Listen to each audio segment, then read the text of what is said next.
bonsoir les auditeurs. Alors ce soir, une nouvelle soirée sur DD Prod de jeux de rôle avec mes amis.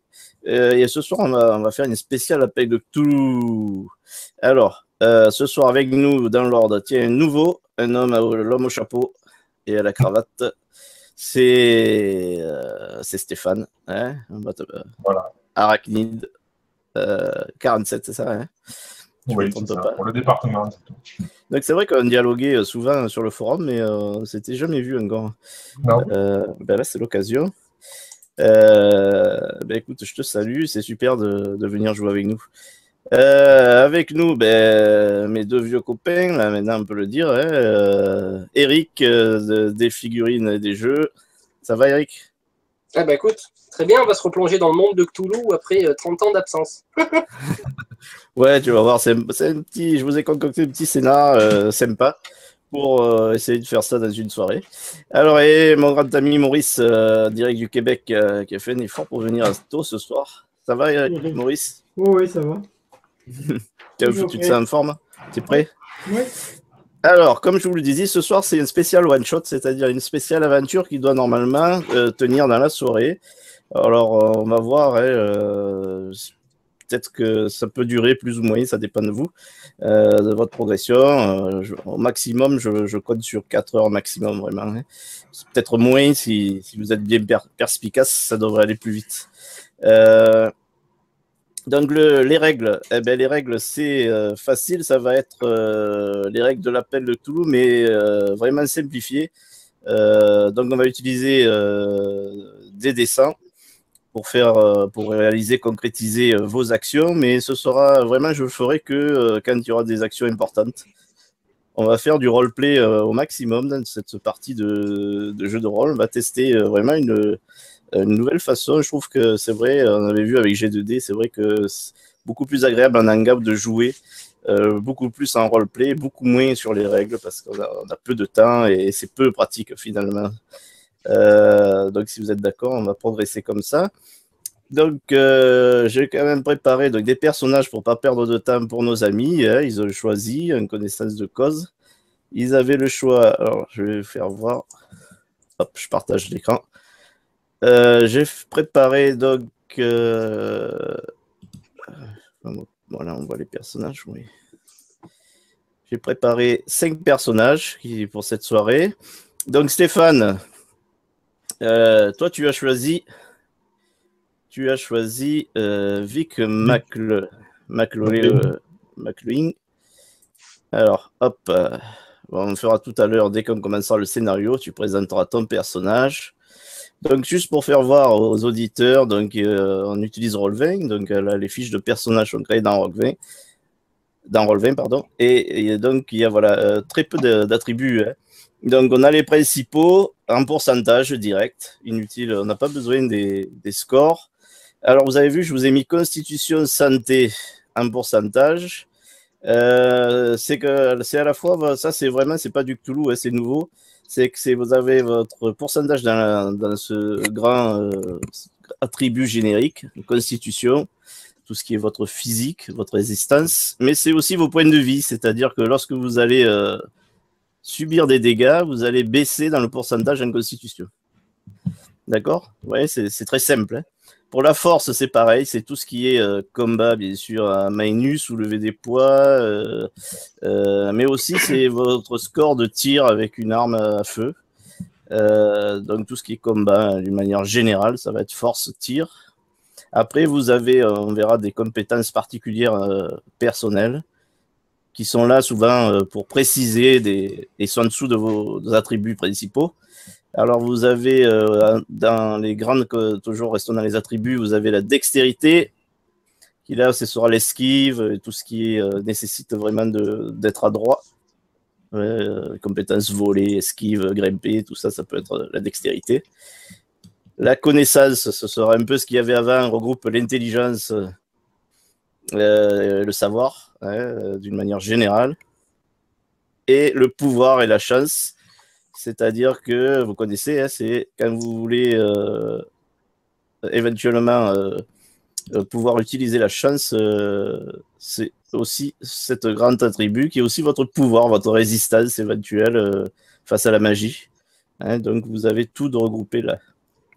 Après, je vous ai mis, vous verrez chacun individuellement, hein, vous avez des compétences particulières, ça vous préciserez, qui sont précisées.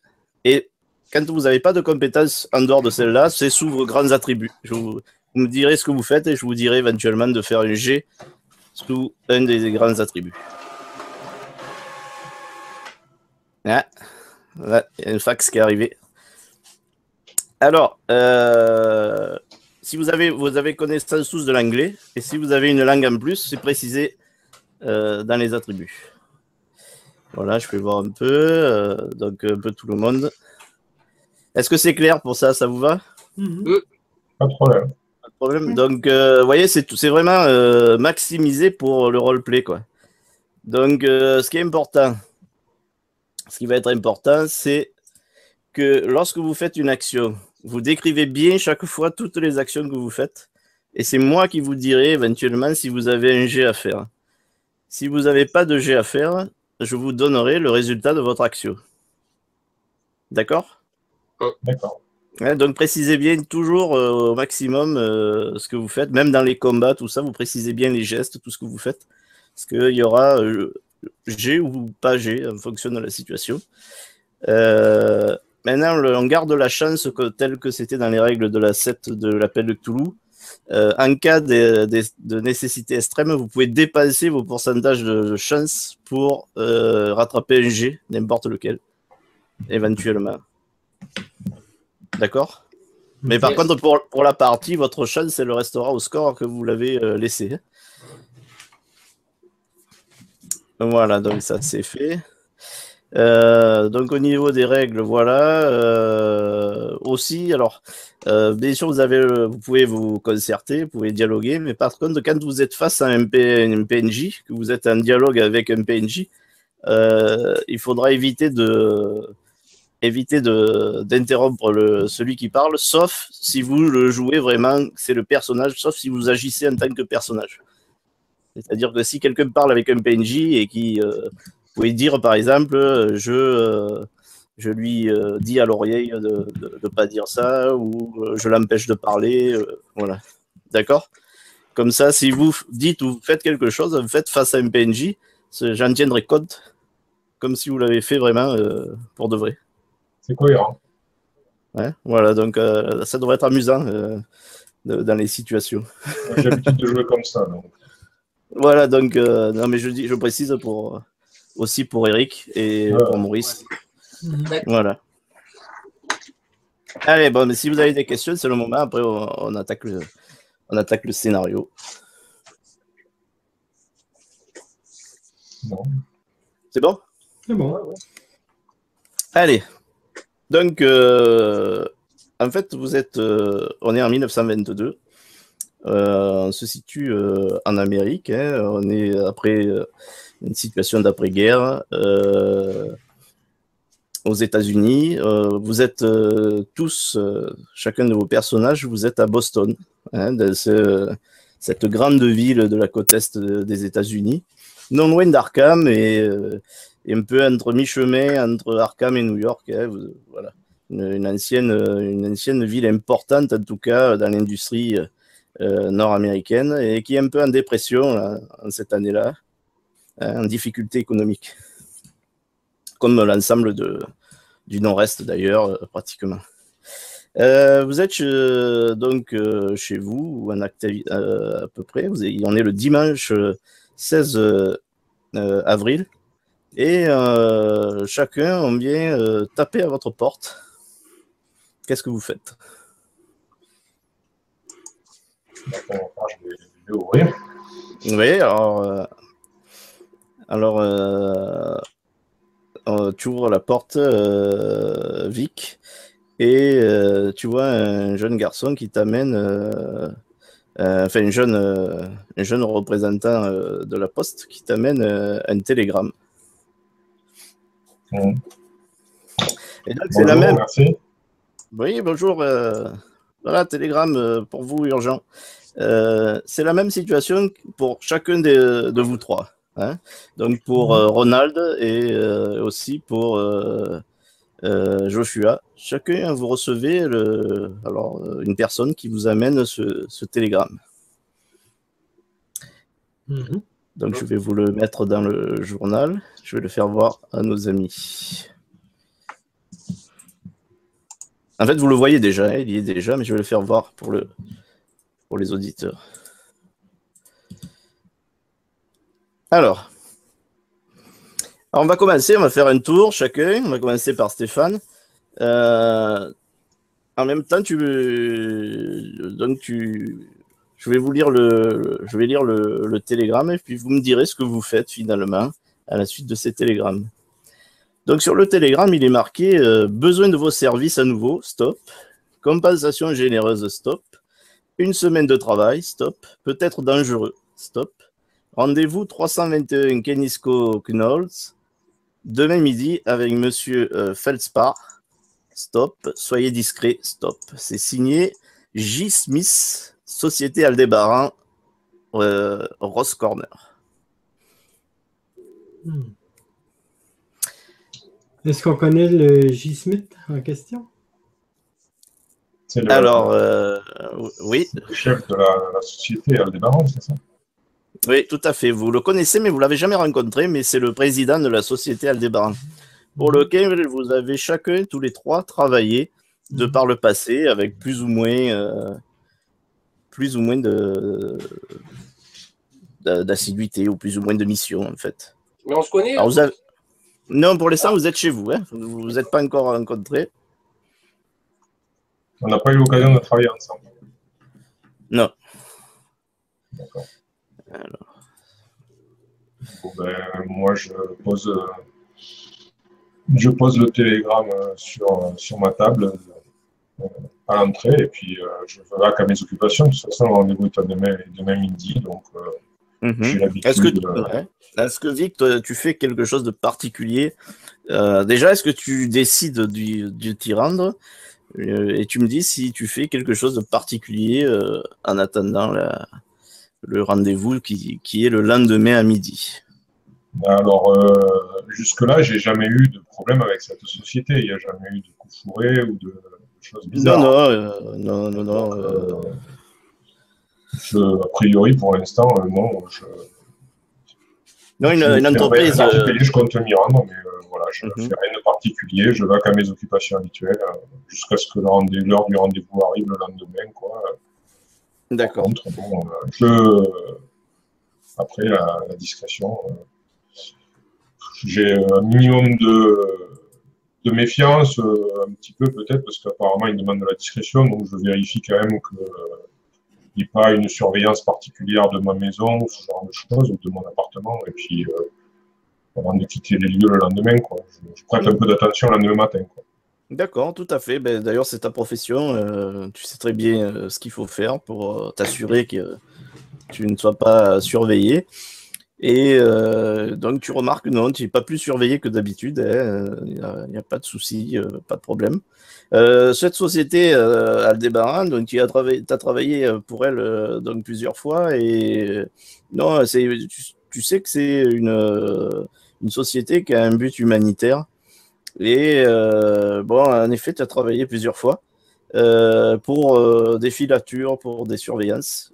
Ça t'a un peu surpris, mais bon, ils te payent bien. Et tu n'as pas eu de gros problèmes. Hein. Il n'y a jamais eu vraiment de choses particulièrement dangereuses ou importantes.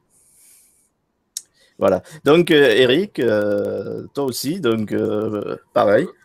Est-ce qu'il y a une inscription particulière sur le télégramme? Est-ce qu'il y a quelque chose sur le papier? Est-ce que je relève un indice? Parce que bon, moi, comme je suis un peu cambrioleur, un peu de par ma profession dilettante, je vérifie tout, je regarde, voilà, le moindre indice suspect.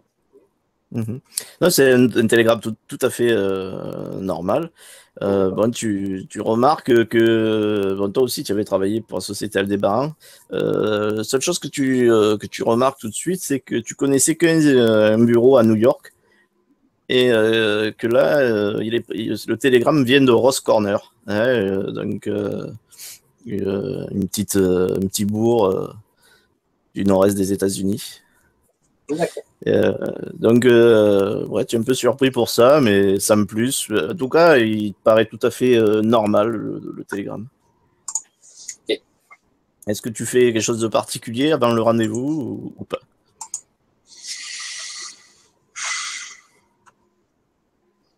Non, je veux rien de Alors, pour l'instant. ouais, c'est juste qu'on est le dimanche, donc Ah. les magasins sont fermés. Faut pas faire de Bah écoute, oui, je pense que je vais faire quelque chose de particulier. C'est loin d'ici, ce rendez-vous? Non, vous êtes à Boston, hein, c'est à Boston. C'est dans une maison de Boston. D'accord. Bah moi, si je peux et si j'ai le temps, je vais, comme je le fais souvent lors de mes préparations de coups, je vais quand même un petit peu aller jeter un petit coup d'œil sur, Là, tu vas sur cette faire, adresse. tu vas faire un repérage, quoi. Je vois là, tout à fait. Très bien, ok, je le note. Donc toi, c'est Ronald, hein. Je le dis pour les auditeurs. Très bien. Alors, donc Joshua, c'est à toi. Qu'est-ce que tu fais? Qu'est-ce que tu en penses de ce télégramme? Premièrement, je reste surpris qu'on m'appelle, qu'on m'écrive pour une mission. Oui, en effet, c'est vrai que toi, tu n'as travaillé qu'une fois pour... et c'était pas à Boston, c'était à New York d'ailleurs qu'on avait demandé ton expertise sur une œuvre d'art. Et là, déjà, tu es surpris parce que bon, quand t'es trouvé à Boston, tu t'y attendais pas. Et puis c'est vrai que tu connais pas plus que ça la société Aldébaran. Te paraît bon, tout à fait normal, mais t'as pas eu de soucis. Mais... Alors, tu connais pas le président non plus, ça te parle pas. Il n'y a qu'une personne que tu avais rencontré et c'est pas ce nom-là. ok. Je vais prendre en note mentalement l'adresse et je vais brûler le télégramme D'accord. dans le foyer. Mhm. Je vais préparer ma trousse de premiers soins. Étant donné que je suis médecin, je prépare une trousse pour demain, au cas que la situation se détériore. D'accord. Alors, fais-moi un jet de chance parce que pour savoir si tu as ce qu'il faut chez toi. Parce que tu es Mais pas... je suis médecin, j'ai pas besoin de chance, je suis médecin. Il commence, là, il commence. Non, tu n'es pas médecin, tu es, non, tu es docteur en œuvre d'art en fait. Pas, Ah, ok, mais moi, je vais médecin. Mais en fait, tu pourrais avoir chez toi éventuellement de quoi. J'ai 59. 59. Ouais. Ah oui, j'ai oublié de vous dire, vous me précisez par exemple si vous faites moins de la moitié ou moins du dixième sur un G. Ouais, ça a son importance au niveau de la réussite. Et inversement, pareil, si vous échouez, mais si vous faites vraiment plus. Vous êtes à moins de 10. Enfin, à partir de 90, faut me le signaler. Donc, tu as réussi 59 sur 70 dans le choix. Ouais, normal, réussite normale en fait. Ouais, bah tu as un peu, ouais, tu as un peu de. Tu es quelqu'un de prévoyant, donc tu as de ta pharmacie, tu as une pharmacie avec des bandages, avec de l'alcool. Donc, ouais, en effet, tu peux te faire une petite sacoche avec de quoi, alors pas des grosses blessures, mais pour des petits bobos, voilà. Est-ce que j'ai des armes aussi de près? Des armes? Non, tu n'as pas d'armes, tu n'as pas. Tu n'as pas eu de. Tu pas tombé déjà, tu n'as pas ta profession et tu n'as pas eu à faire déjà du gros banditisme dans le passé. Okay. Donc éventuellement plus tard tu pourras, si le besoin est né, parce que c'est vrai que c'est marqué dangereux sur le télégramme, donc ça te donne peut-être envie en effet d'avoir une arme, mais non, tu n'en avais pas. Voilà, donc, en fait, donc tu fais rien d'autre, vous vous rendez tous après. Alors, bien sûr, Ronald, je vais te dire ce que tu as repéré. Et en fait, c'est simple. Ronald, tu vas repérer les lieux et tu arrives et en fait, tu vois que la maison, c'est une maison bourgeoise qui a certainement eu une belle prestance dans le passé. Mais déjà, elle est, je sais pas, tu me dis ce que tu fais, mais elle te semble un peu tombée en ruine, quoi. Elle est un peu, il y a des volets qui battent, il y a des vitres cassées.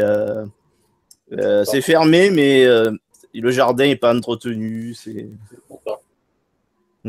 Ok, effectivement, je fais un petit peu le tour, je regarde. C'est sûr que ça me paraît suspect quand même. Ouais. Et puis, je pense que je vais pas rentrer. Mais par contre, je vais rentrer à la maison et puis je vais quand même rester assez méfiant sur ce rendez-vous. Et puis après, étant donné que je suis cambrioleur, je suis équipé de quoi? Enfin, je prépare mon matériel pour demain. Ouais, d'accord, tu emportes tu emportes quoi comme matériel je emporte tout ce qui est crochetage de serrure. Je sais pas si je suis armé. J'ai une arme? Oui, tu as on va dire, tu as une arme de poing. D'accord, ok. Donc je vérifie les cartouches, je vérifie mon arme, je vérifie mon matériel de cambriolage. Enfin, je prends toutes les affaires qui. Est-ce que j'ai des kits de survie, de premiers secours? Non, mais oui, fais un jeu de chance, tu aimes pour voir toi aussi. Allez. Ah bah tiens, je vais utiliser ma caméra. Donc oui, je vérifie que j'ai. Donc j'ai fait 23. Tu as fait donc moins que la moitié?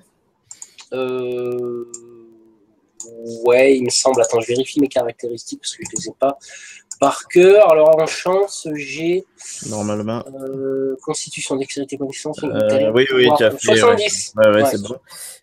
Donc oui, en effet, tu es quelqu'un de prévoyant. Tu as vraiment carrément tu as une kit de premier soin, toi. D'accord. Ouais, tu as ça. Puis tu as une arme, tu as une calibre 32. D'accord. Donc tu peux le noter. Et toi aussi, Vic, tu as une arme aussi. Oui. Si tu as une préférence, tu me dis. Sinon, au choix, je te laisse au choix. Un 38, ça a l'air bien. Bah allez, tu as une Colt 38. Ok, tu peux le noter.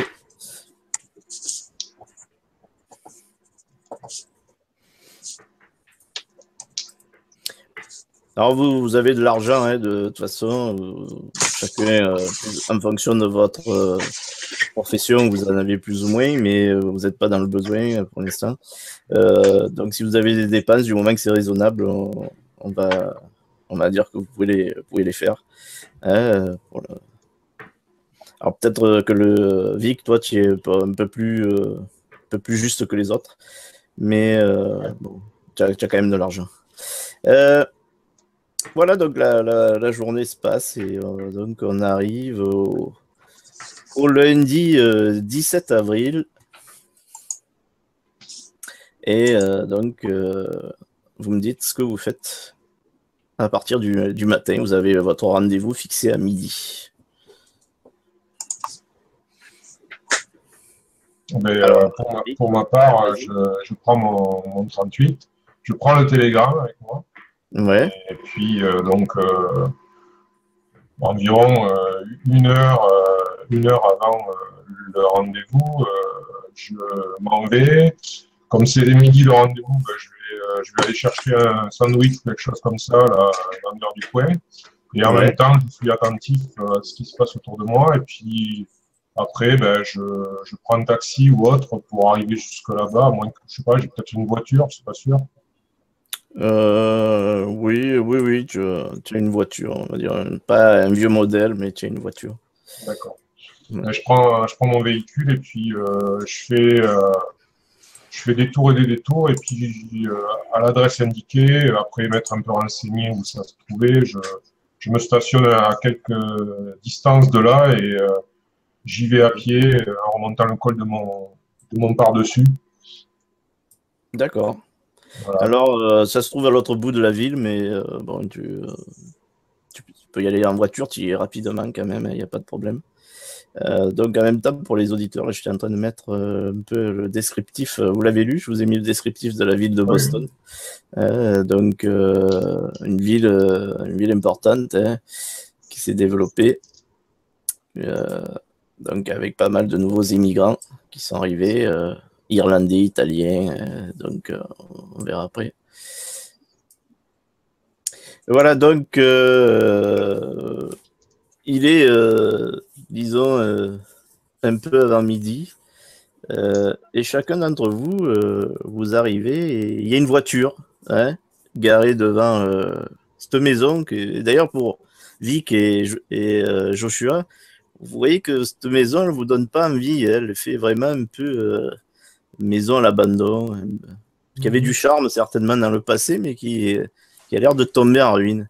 Il y a une voiture devant qui est garée, une voiture une belle voiture, hein, assez riche, avec quelqu'un dedans, et puis vous arrivez à peu près, le hasard fait que vous arrivez à peu près tous les trois en même temps, en fait, devant l'adresse. Donc, vous allez pouvoir déjà faire un descriptif de votre personnage. Donc, on va commencer par Vic. Ok, donc, vous voyez un homme plutôt grand, 1m80 à peu près, une carrure assez costaud, hein, les épaules un peu larges, donc vêtu d'un par-dessus sombre, avec le col remonté et aussi un fedora sur la tête. Bon, comme je l'enlève et je me recoiffe, vous voyez que j'ai les cheveux blonds gominés, et vous verrez que j'ai le regard clair.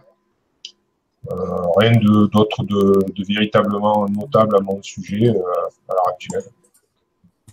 D'accord. Donc à toi, Eric. Une quarantaine d'années peut-être. D'accord. Donc toi, Ronald. Ben écoute, Ronald, lui, c'est un jeune d'une trentaine d'années. On voit à peu près quand même qu'il est un petit peu embourgeoisé. Il est belle petite cravate, chemise blanche, cheveux châtain clair, avec une grande raie sur le côté gauche, et puis qui retoise un petit peu ces gens qui voient parce qu'ils s'attendaient à être seuls. Et il se demande un petit peu qu'est-ce que font là ces inconnus. Donc voilà, mais un petit peu le regard un peu rusé, un peu, tu vois, celui qui se méfie un petit peu, mais un petit peu malin, quoi, un regard de renard, quoi, voilà. En gros, mais rien de plus. D'accord. Donc à toi, Joshua. Joshua, il a 39 ans. C'est un garçon de la bourgeoisie, donc bien nanti, maigrichon un peu, avec une fine moustache, l'air intello un peu. On voit que c'est quelqu'un qui ne fait pas beaucoup d'exercice physique, mais plutôt mental. D'accord. Alors là, je remets pour les auditeurs parce que je ne l'avais pas mis au début. Donc là, j'ai mis la photo de Joshua. Voilà, Vic. Et on va mettre Ronald. Voilà. Donc comme ça, vous voyez déjà un peu les personnages.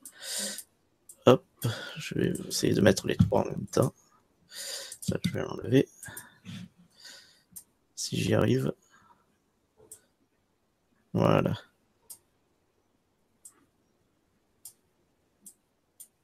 Hop. Voilà. Comme ça, les auditeurs, ils peuvent voir les trois personnages. Alors, Vous vous retrouvez devant la voiture, devant la maison. C'est la bonne adresse. Donc toi, Ronald, tu avais déjà repéré. Donc tu remarques tout de suite, en fait, vous remarquez que le portail est ouvert. Et de la voiture sort, alors vous vous regardiez un peu comme ça, un peu surpris tous les trois de voir quelqu'un d'autre arriver. Et vous voyez que la portière de la voiture s'ouvre et un homme descend. Un homme descend de la voiture, un homme, disons, vous allez voir, d'une cinquantaine d'années, cheveux un peu dégarnis avec des lunettes. Je vais vous faire voir ça. Monsieur. Alors, est-ce que vous... Voilà, est-ce que vous le voyez là? Je vais vous mettre sur la... Voilà, Ouais. vous voyez là? Ouais. Donc voilà. Bonjour messieurs, je suis monsieur Felspar. Je suis bien content de vous voir. Si vous voulez bien me suivre à l'intérieur de la maison, la personne que vous devez rencontrer vous attend. Ce n'est pas vous. Ce n'est pas vous qu'on devrait rencontrer? Non, je suis que le représentant, enfin, l'intermédiaire. Je suis qu'un assistant d'une personne qui veut rester discrète et qui vous a donné rendez-vous dans un lieu discret pour pouvoir parler vraiment tranquillement. Déjà, je me sens un petit peu plus sur mes gardes. J'aime pas ça quand il y a trop d'intermédiaires. Discret, je ne sais pas, délabré, certes. Si vous voulez bien me suivre, vous en saurez plus très bientôt. Moi, je dis rien, j'observe, j'essaye de détecter un petit peu. Donc, il passe devant et il vous fait signe de le suivre et à l'intérieur de la maison. Donc. Ouais, c'est emboîte le pas. D'accord. Ouais, on suit. Alors, il vous fait rentrer dans la maison et donc vous pénétrez dans une salle de séjour qui a dû être splendide dans le passé. Hein. On voit que au départ, ça devait être une très belle maison, mais qui, les années passant et surtout l'abandon, fait qu'elle se retrouve dans un état de délabrement avancé. Donc, vous voyez, il vous amène dans une pièce où il n'y a aucun mobilier en dehors d'un grand miroir avec un cadre doré qui est suspendu au-dessus de la cheminée. Vous dites quand même que l'endroit aurait besoin d'un bon coup de peinture et qu'il faudrait nettoyer vraiment cette maison, quoi. D'ailleurs, il commence à pleuvoir à l'extérieur et vous commencez à entendre la pluie qui tape sur les carreaux. Ouais. Et même vous sentez un courant d'air parce qu'il y a des endroits où visiblement le froid pénètre dans la maison. Donc il est avec vous dans cette pièce, donc vous me dites ce que vous faites éventuellement. Vous voyez qu'il patiente.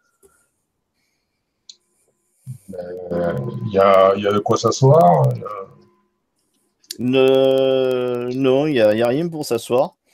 En fait, c'est à Felspar que tu t'adresses? Non, je te demandais à toi s'il y a quelque chose pour s'asseoir. Ah, non, il y a rien. Hein. Il y a pas de mobilier. C'est une maison, visiblement, qui est non occupée, qui est abandonnée. Moi, je me dirige Alors, vers... Il y a une fenêtre à cette pièce. Oui. Je me dirige vers la fenêtre et je me mets sur un coin de la fenêtre et en observant dehors, du côté de l'entrée, je l'espère en tout cas. Mhm. Et puis, non, tu remarques rien à l'extérieur. Il y a pas. Enfin, il pleut. Si, tu remarques qu'il pleut, qui fait froid. La température baisse à cause de la pluie. j'observe l'extérieur et je tends l'oreille aussi pour voir s'il y a des bruits à l'intérieur de la maison, tout en jetant de temps en temps les gens qui sont dans la pièce, quoi. Mhm. Alors, il va vous recevoir. Patientez 5 minutes. Je dois vous demander de rester de ce côté-ci de la cloison. Hein. En fait, la pièce, vous voyez que la pièce est... En fait, vous pensez que la pièce était petite, mais en fait, c'est une pièce où il y a une cloison, donc apparemment. Et il vous demande de rester ici. Il vous dit, la personne qui va vous recevoir est de l'autre côté, donc et elle veut rester anonyme. Donc je vous demande de rester ici et d'écouter ce qu'elle a à vous dire. C'est très important que ça se passe comme ça. En fait, cet homme, c'est ce monsieur Felspar, hein, tel qu'il s'est présenté. Remarquez qu'il a un certain âge, il a un complet brun. Et il est toujours un grand sourire assez poli quand il s'adresse à vous. Ronald et Joshua, vous me dites si vous faites, pendant les 5 minutes, si vous faites quelque chose, vous dites quelque chose de particulier. Premièrement, moi, je vais me présenter aux deux autres si on ne se connaît pas. Ouais. Je vais me présenter, je vais dire ce que je fais, qui je suis, que j'ai déjà travaillé pour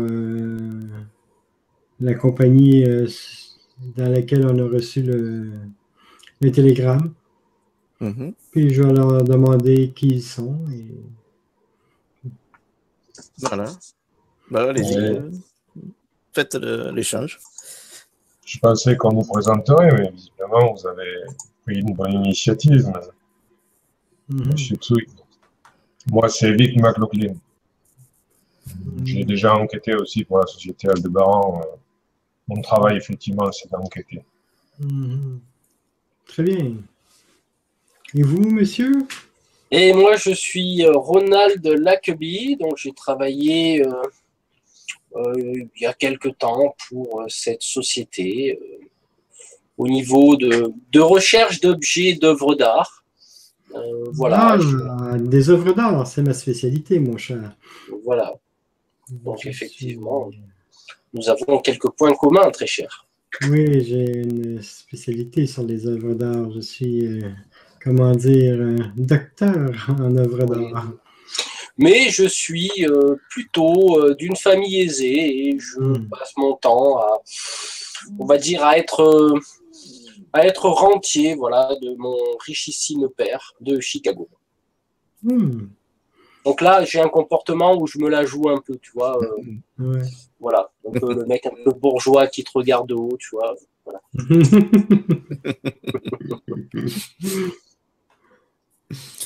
Alors, vous êtes présentés, vous discutez comme ça, et en fait, vous vous apercevez que tous les trois, en effet, vous avez reçu le même télégramme et que vous êtes dans l'attente donc de cette personne. Et donc, c'est pas dire que c'était Felspar, mais non, c'est qu'un intermédiaire pour quelqu'un d'autre. Donc, il y a Felspar qui vous voyez, donc il vous a regardé, puis il s'adresse à la cloison et il dit ils sont tous là, monsieur. Vous entendez une autre voix qui dit bien, une voix forte qui gronde. Messieurs, c'est moi qui vous ai fait venir ici, et vous en serez dédommagés. Je désire rester anonyme. C'est très important pour ma sécurité. Vous voyez, c'est une voix qui est très convaincante et qui a une autorité indéniable.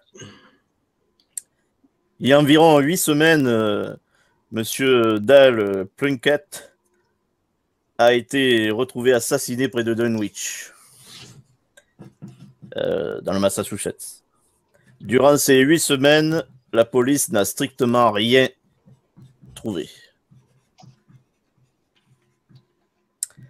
D'après la presse, Monsieur Plunkett était un expert en art et possédait une certaine réputation comme négociant d'objets d'art. Il résidait à Paris et je pense qu'il est venu à New York pour affaires. Pourquoi il est venu au Massachusetts et ce qu'il y a fait sont des questions auxquelles je n'ai trouvé aucune réponse satisfaisante. Pour des raisons personnelles, je désire trouver ces réponses. C'est pour ça que je vous ai fait venir ici et que j'ai demandé à mon ami Julius Smith de réunir une équipe qui pourrait m'aider. Alors, je veux que vous fassiez des recherches pour moi. J'espère des résultats positifs et vous n'avez qu'un délai d'1 semaine. Je vous payerai chacun $100 par jour, plus les frais. Mon secrétaire vous donnera une acompte et le solde plus tard. Mais je compte en avoir pour mon argent.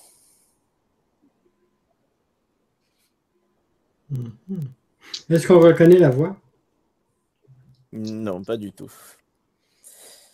Felspar vous donnera votre argent et tout en vous accompagnant, il vous montrera quelque chose susceptible de vous encourager.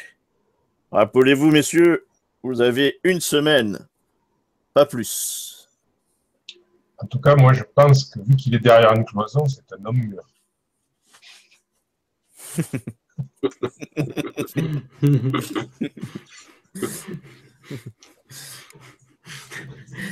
Alors, il y a Felspar, il ouvre la porte et donc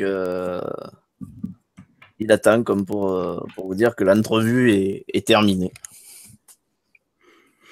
Est-ce qu'il nous donne quelque chose, le majordome? Alors, tu vois qu'il a, ça c'est pas venu instinctivement, mais qu'est-ce que tu fais? Tu lui demandes quelque chose? Oui, j'ai dit, qu'est-ce que vous avez à nous donner, à nous montrer, mon cher? Alors, oui. Oui. En effet, messieurs. Alors, il vous tend chacun une enveloppe où dedans il y a $100. Non, pardon. 700 $. Non, il y a $100 dedans chacun. C'est un acompte. Cheapo. Il avait derrière un drap contre la cloison, derrière la porte. Il ramasse quelque chose et il vous fait voir. Il vous fait voir un tableau. Il le garde dans les mains et il vous fait voir ce tableau. Je vais vous faire voir la photo.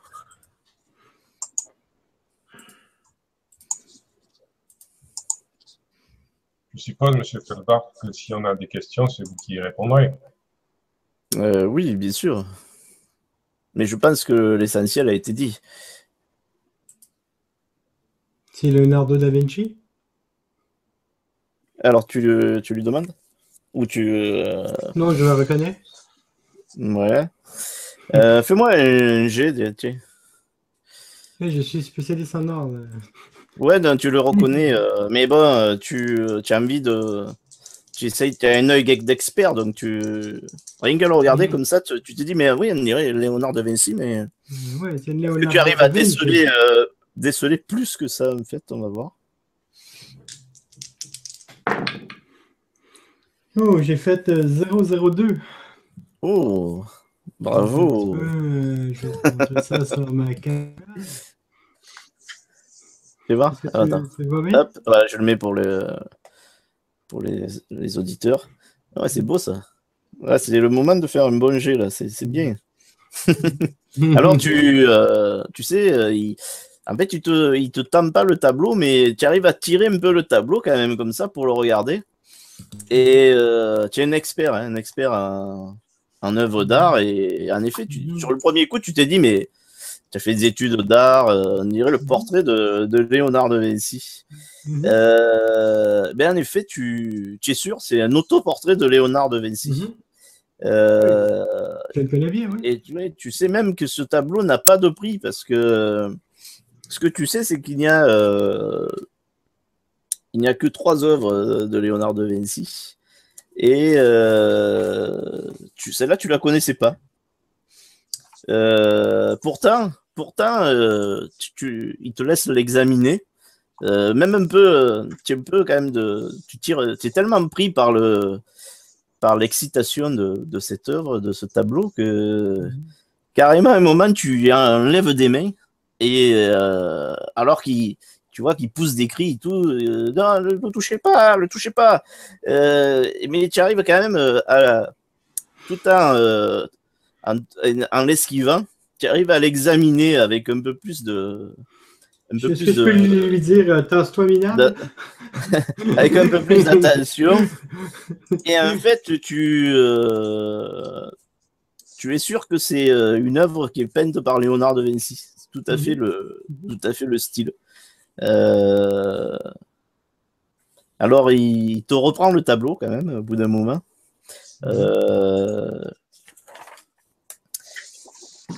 Voilà, donc tu arrives quand même à... C'est quand même fou parce que tu te dis... une œuvre que... Tu es vraiment excité, une œuvre que je connaissais pas de ce maître d'art. Hein. Alors, tu sais, tu connaissais, hein, tu sais qu'il avait fait que 3 peintures dans sa vie. L'Adoration des Mages, hein, 1481, inachevé. La Seine, 1497, une fresque exécutée à la Détrempe. Et Mona Lisa, 1503, huile sur toile. Donc ça, tu connais bien, en fait. Tu connais bien l'œuvre de Léonard de Vinci. Hein. D'ailleurs, si tu me demanderas si tu veux plus de détails, je peux te donner vraiment le détail de sa vie. Tu la connais. Tu es vraiment un expert sur Da Vinci. Tu n'as pas pu identifier en profondeur la toile, mais tu as reconnu tout de suite la patte de Da Vinci. Tu es pratiquement, pour le peu de temps que tu l'as eu en main, tu es pratiquement sûr que c'est un original, en tout cas sur le style de Léonard da Vinci.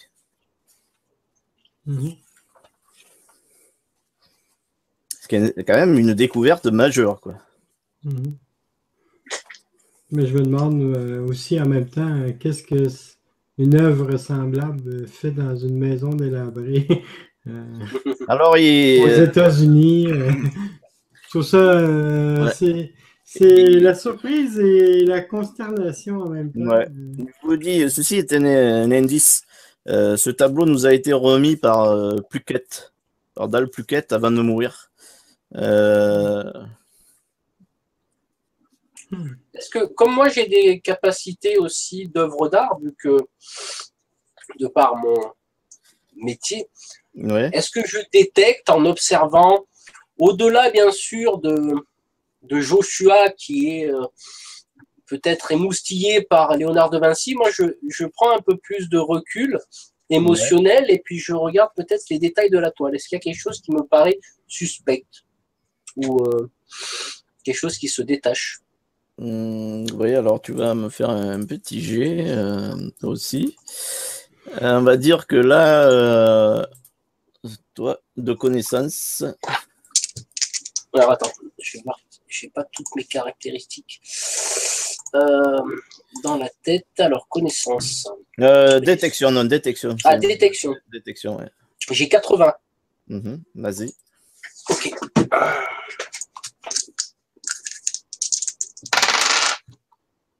Oula, je fais 93. Ouais, non, tu remarques. Si, tu remarques que en effet, c'est toi pour toi aussi, si tu t'y connais un peu en œuvre d'art, pour toi aussi, tu penses qu'en effet, c'est un vrai, ou alors si c'est un faux, il est extrêmement bien réussi. Tu n'arrives pas à détecter. Vraiment... Moi, avec mes connaissances, je suis sûr que c'est un vrai. Donc tu peux pas aller, tu es obligé d'aller dans le sens de l'expert, de Joshua. Ouais. D'accord. Tu n'as pas détecté quelque chose qui pourrait te faire croire que c'est un faux. Voilà, il vous dit, messieurs, c'est urgent de faire vite. Vous n'avez qu'une semaine, c'est très important. Bien, justement, M. Felspar, j'ai quelques questions pour vous. J'aimerais savoir, c'est M. Pluquette, c'est ça? Monsieur Dahl, Pluquette. Alors c'est. Donc, si j'ai bien compris, habituellement, il vit à Paris, en France.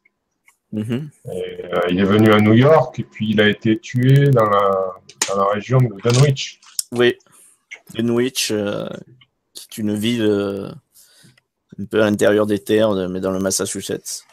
Vous avez quelques heures d'ici. Ouais, je suis déjà passé non loin. Mais vous savez où est-ce qu'il était descendu à New York? Non, nous n'avons pas plus d'informations, c'est pour ça que nous faisons appel à vous. Pour enquêter sur la mort de M. Dal Pluquette. Et justement, il est important pour donc la personne que vous avez rencontrée de connaître tous les détails sur sa mort et sur les affaires de M. Pluquette. Vous montrez ce tableau en nous disant que c'est lui qui vous l'a remis, donc c'est que vous l'avez rencontré avant sa mort. Non, malheureusement, non, nous l'avons loupé et nous n'étions pas là quand il a déposé à notre attention. Et... Il travaillait pour vous?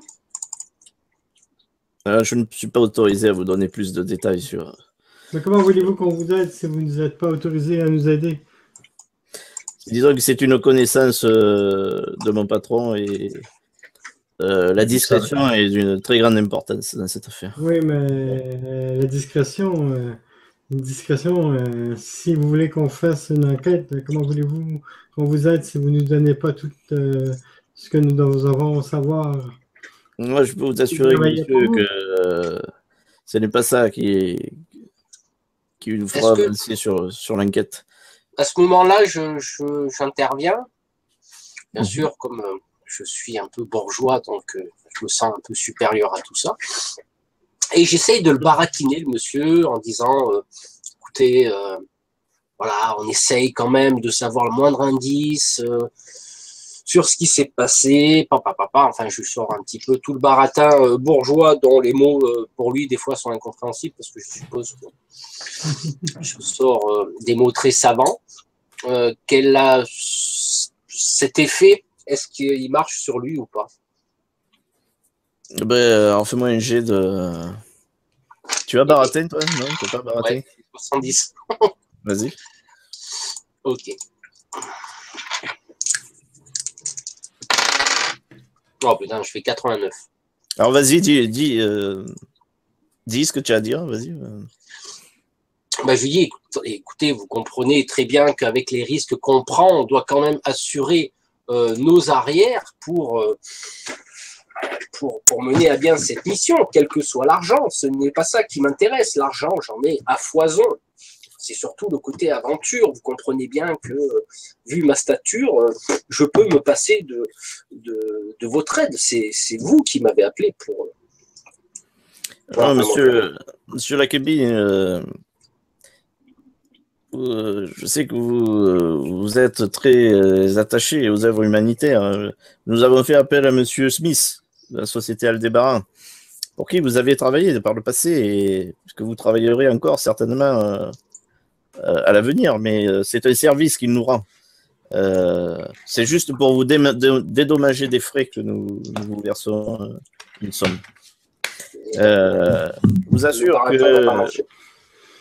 assure qu'il est vital pour nous, c'est une cause humanitaire que de savoir comment est morte cette personne. Et mais ça, on a bien compris, M. Felspar, mais on aimerait bien comprendre. Vous nous montrez ce tableau, c'est parce qu'il a une certaine importance, puisque c'est ce monsieur qui vous l'a remis. Et justement, on aimerait bien comprendre un petit peu quelle est sa démarche, quelle a été sa démarche. Pourquoi vous justement, nous aussi, c'est pour ça qu'on fait appel à vous. Vous ne savez pas non, on ne sait pas, c'est pour ça. Sinon... Non, parce qu'on va se faire tuer pour 700 $, si j'ai bien compris. Tuer, c'est un grand mot. C'est ce qui est arrivé à Del Plunkett. Il a été assassiné à cause de ce tableau. C'est pas ce qui est arrivé. Est-ce que c'est un voleur, une rixe? Pourtant, vous avez bien mis que c'était dangereux. Vous vous doutez qu'il y a quelque chose. Oui.